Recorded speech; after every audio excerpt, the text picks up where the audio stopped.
Como hoje é 1º de dezembro e é o Dia Internacional da Luta contra a AIDS, vários youtubers se reuniram aqui nessa playlist pra gente falar um pouco mais sobre isso. E eu resolvi contar pra vocês como é que foi toda a minha relação com o HIV. Senta aí que eu vou te contar tudo.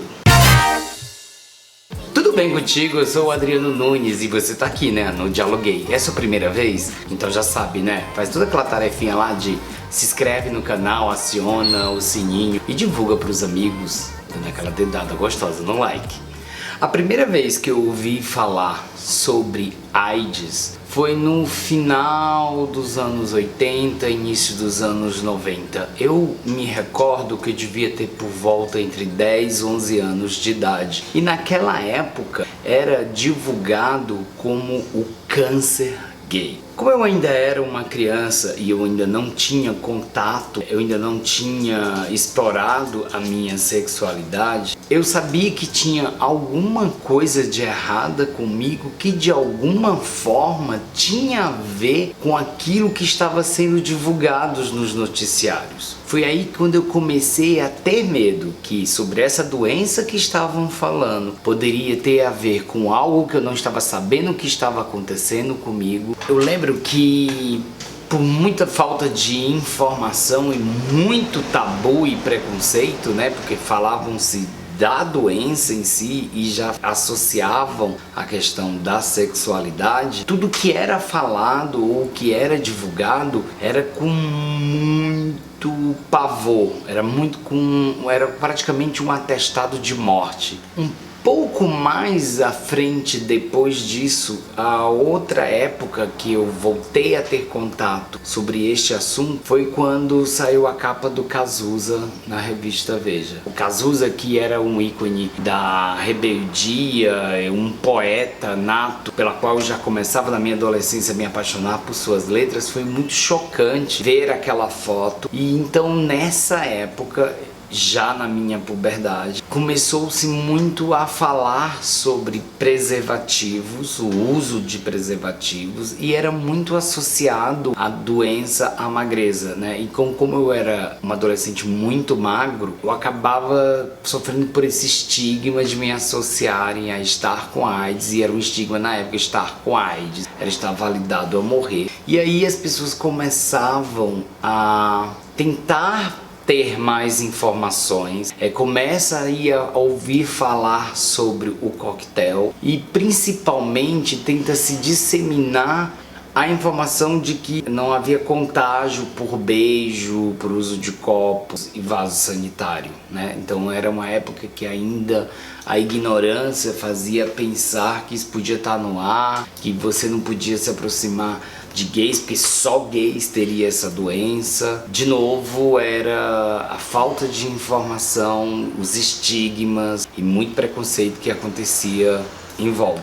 Mais na frente, aos meus aproximadamente meus 18 anos, eu tenho então a minha primeira experiência sexual com outro homem. É quando vem a minha descoberta, né, a minha saída de armário, as minhas experimentações com relação à minha sexualidade. Numa dessas minhas experiências que eu tive no passado com essas pessoas, né, e de novo eu atravesso por um turbilhão de coisas, porque como eu assumi isso fácil para os meus amigos, eu lembro que uma amiga, sobrinha de uma enfermeira de um hospital de infectologia, quebrou o código de ética, nem sei se tinha essa ética na época. Ela veio bater a minha porta e dizer: você precisa fazer um teste de HIV urgente, porque com uma dessas pessoas com quem você vem transando, eu descobri pela minha tia, que é enfermeira, que ele tem AIDS, né? As pessoas nem diferenciavam ser portador de HIV e AIDS, dizia ele tem AIDS. E eu lembro que foi meu primeiro teste, foi a primeira vez que eu fui fazer um teste. Eu cheguei no ambulatório público.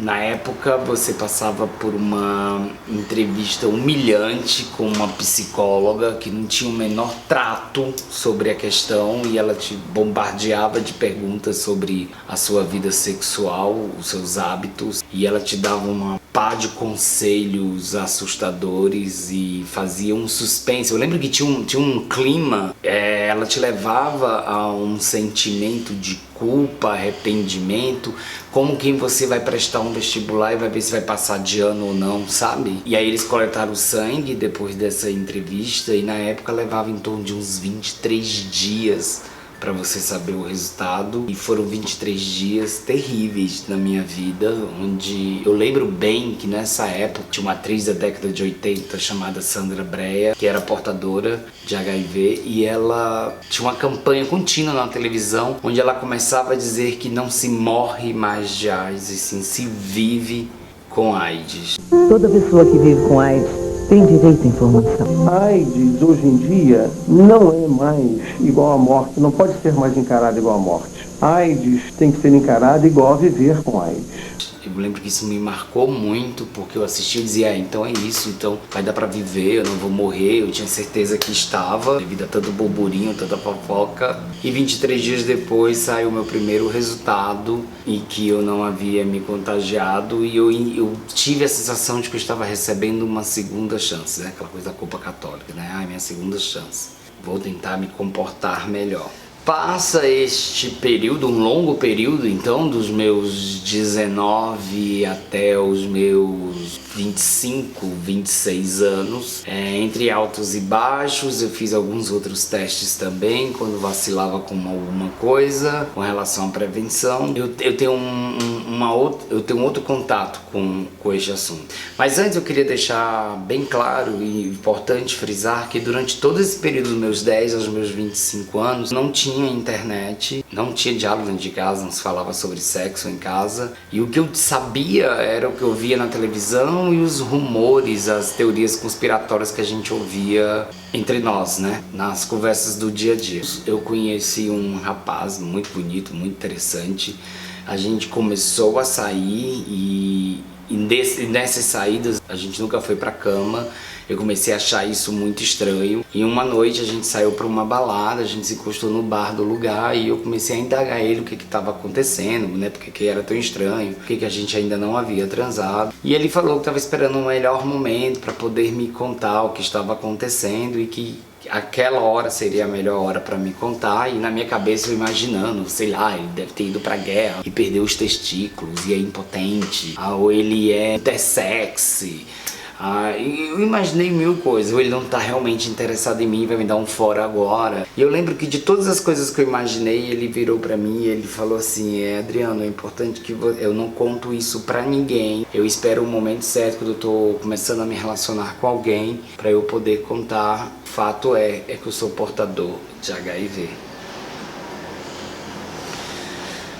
Eu lembro que a minha primeira reação ao ouvir aquilo foi, por quê? Como assim? Mas ele é tão bonito, ele é tão saudável, ele é forte, musculoso, né? Pra você ver como a gente ainda associava muita depreciação à imagem dos portadores. E meu pensamento em seguida foi, que mundo injusto, por que com ele?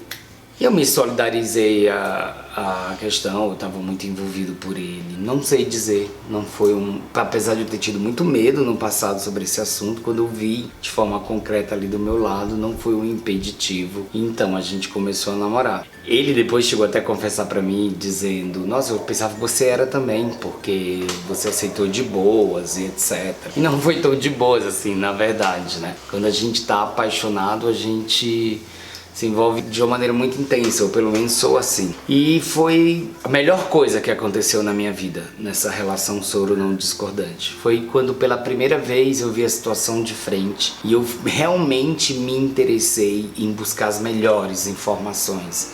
Eu queria saber o que eu poderia fazer de melhor para trazer a felicidade para ele, para que ele tivesse uma qualidade de vida. À época, minha amiga Renata Mota, que tem o canal Se Toca por Renata Mota, trabalhava com a coordenação de DST/AIDS da prefeitura em Fortaleza. Ela foi a minha conselheira, a pessoa que mais me instruiu sobre esse assunto. E eu pude tirar muito amadurecimento, sabe? Foi quando eu despedi todos os meus preconceitos em relação a esse assunto. Rasguei todas as minhas hipocrisias com relação ao meu comportamento e a minha sexualidade para entender isso. Eu conheci diversas pessoas, assim como o mundo é diverso, como eram diversas as pessoas portadoras de HIV, e eu fui desmistificando que isso não se tratava de um nicho da sociedade, que como estava para todo mundo, para homem, mulher, hétero, gay, bi, enfim.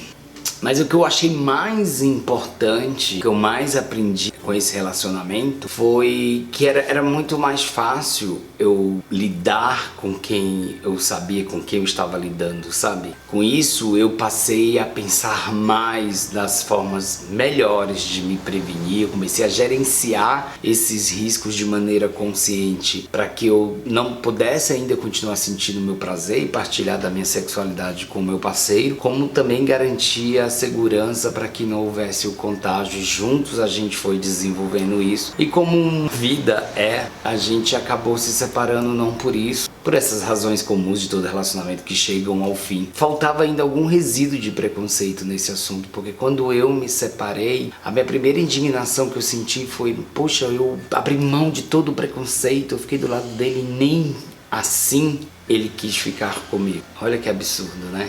Como a gente tem essa ideia de posse sobre o outro, controlar sobre o outro, e que ele mesmo, sendo portador, ele seguia a sua vida, ele era uma pessoa normal assim como eu. Foi um outro grande aprendizado. Aliás, vocês sabem, você assiste, você vai estar vendo esse vídeo, obrigado mesmo, aprendi muito com a nossa relação e guardo ela com muito carinho hoje, que me transformou numa pessoa muito melhor.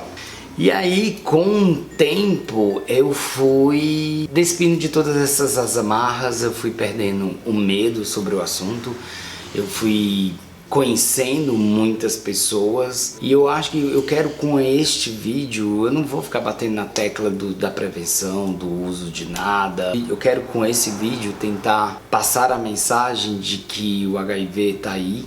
Ele faz parte hoje do nosso dia a dia, ele se relaciona com a gente por meio das pessoas que amamos e que estão no nosso convívio diário, às vezes que você nem sabe, mas que está aí do seu lado. E que a coisa que eu percebi ao longo da história de toda a minha vida, o que não colaborou foi o medo, a ignorância, falta mesmo de conhecimento. Então eu acho que enquanto a gente for discutir isso, ou só pelo viés moral ou religioso, o comportamental, não vai ser o suficiente, porque ele engloba a vida como um todo. Então é importante que a gente considere todos os elementos desta vida para que a gente possa falar sobre isso e desmistificar e poder disseminar o melhor tratamento e remédio sobre isso: o amor e o respeito. Por mais que você não seja portador, isso não isenta a parte de que você faz parte da engrenagem e se relaciona com esse assunto. Espero de verdade que vocês tenham gostado desse vídeo. Comenta aí pra mim como é que foi a sua relação com HIV na sua vida, porque pra mim foi um exercício bacana fazer toda essa retrospectiva e perceber o quanto eu fui tirando camadas de preconceito sobre o assunto. E se você quer saber o que eu ando dizendo por aí, é só me seguir em qualquer rede social, @DialogueiBR. Mas a playlist continua e em seguida vem os lindos aí do TV em Cores. Corre lá, vamos lá ver o que eles falam sobre o HIV. Beijo, até o próximo vídeo.